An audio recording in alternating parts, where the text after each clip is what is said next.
All right, what's up, everyone? I have another video for you that is a list of things that I don't see in other prepper channels or any prepper lists or even prepper discussions I've had with other folks. And they're kind of missing the boat here on things that can be not only versatile, but might even be easy to find even once shit does hit the fan because these are things that people don't think about. So these are things that you can get now to kind of be ahead of the curve for your prep. Now, these are things that are, again, versatile, but also might be vital in a crucial scenario. So let's start with baby wipes. Um, imagine the water can't be used in a scenario. Maybe you're out deep in the woods. Staying clean is still necessary to stay healthy. So without a baby wipe, you might infect a small wound. It's the small things that are going to get you out there in a survival scenario. You have a small cut. Maybe your band-aids are nowhere to be found. Clean it up with a baby wipe. Obviously, you want to have band-aids with you, but baby wipes are going to be so versatile to keep you clean, uh, disinfect an area, um, and then even just use it for cleaning off other materials you might have in your pack. Um, Next, I have the contractor grade um, black bags. So like your not just your kitchen liner. I'm talking about the actual the real good thick 6 millimeter contract grade bag. So what this is going to do is, first of all, you need something to carry some stuff around to keep waterproof in general. So it's going to waterproof your gear. You can turn one into a poncho. You can make one out of a shelter out of one as well. So um, you can collect water with it if you need to for drinking. The uses go on, but the waterproofing part is probably the best part, of course, to keep your gear dry. Um, what you want to do is put that in your pack, but also as with like loose bags, you can you pull out to use for those things. But if you also put your stuff, all your boots, your socks, all those other materials in that bag inside your pack, now you are double secure on your waterproofing side, which is going to be crucial for being out in the middle of nowhere. You never know when you might run into a rainstorm or go through any sort of water situation. So, but in that pack, next you want to put 2 or 3 pairs of wool socks, not the cotton socks, not the synthetic socks. So, um, it's been a lot of time since I've been on a big hike in the Marines, but your feet get tore up on a good hike. So that's when you're carrying the gear, wearing your boots, and you're going 10, 20 clicks, whatever, and it could be raining, could be dry, doesn't matter. But if you have wet feet, you're gonna have blisters like crazy. Those blisters are gonna get worse as things go on. So now, imagine you're in a scenario where you have to hunker down for a couple days while your blisters heal, just so you can keep walking. So that is one of those things that can get worse over time. So take care of your feet is huge. I mentioned before in other videos to have another pair of boots as backup. That's why I suggest 3 pairs of wool socks. They do the best for temperature control, but also they stay dry a lot easier as well. But you want to change your socks along the way. Um, so that's why I said three for sure. Super glue is kind of a strange one, probably, but it can heal. It can seal a wound up together before you put like your bandage on it to protect it. But sealing the wound will allow instead of stitches, which you might not have access to. So obviously, that is something that could be a life-saving step right there. So super glue is probably more important than you would think, but I would add that to your list for your pack as well. Next is going to be a hand crank radio. So comms will be down in a really bad situation, and your internet's not going to work, your phone's not going to work, all those things. But if you need to hear new information, there are cell phone towers that have backup batteries to them. They'll go for a couple weeks or a few weeks sometimes. And if there's any sort of signal and any sort of news broadcast on there, a hand crank radio will be your best bet to access that information.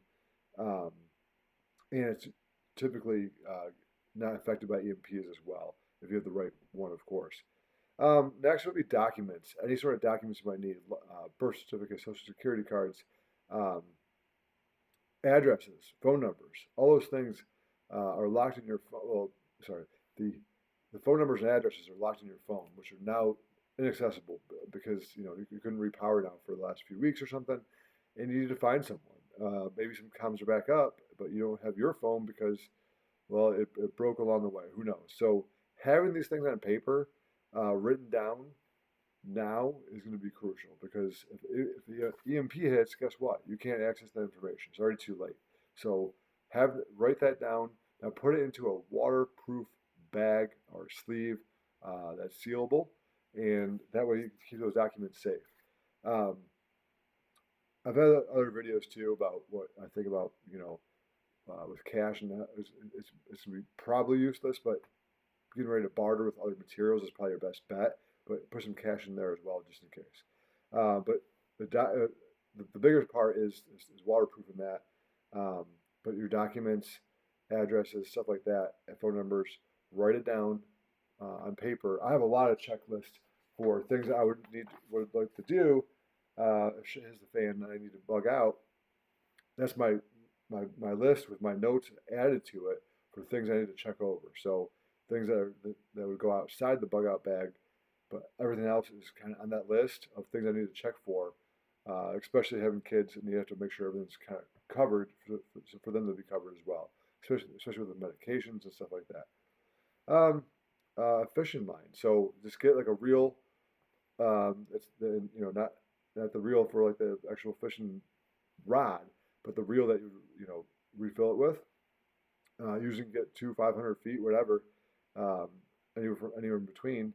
And I suggest buying that because what you can do is cut off a piece and just have a small pack of hooks, and that's going to be something you can just kind of throw into the stream and try to fish out of that one. Also, it doubles as security if you're out in the middle of nowhere. You can use that as a trip line. Will it completely save your life? No, but it could help. It's a good backup just in case sort of thing.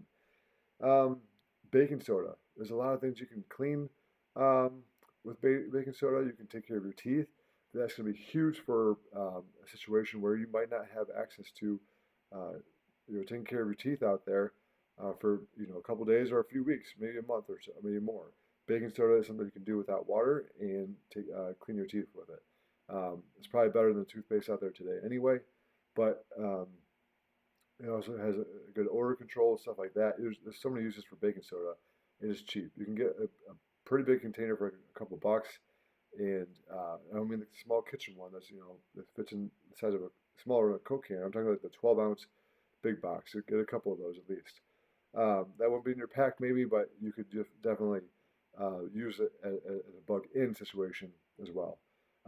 Work gloves are probably way more important than most people realize because um, think about doing yard work or just moving something that's broken or whatever, and you get a small little cut in your finger, right? Well, how are you gonna take care of that? Now you're putting yourself at risk for that to get infected or get worse. Also, if your hand gets tear up that much, you are now more likely to get injured again, or and you can't really use it as well.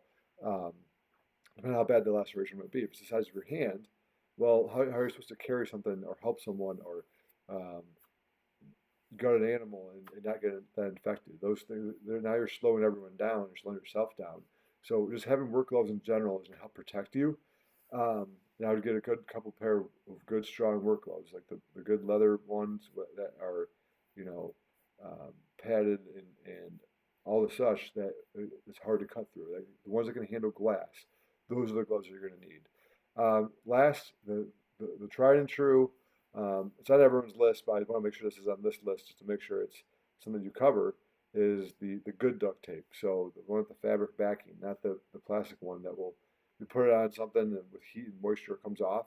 You want the fabric one that can go through some shit. So that is my list for today. Those are things that a lot of people do miss on their bug out bags.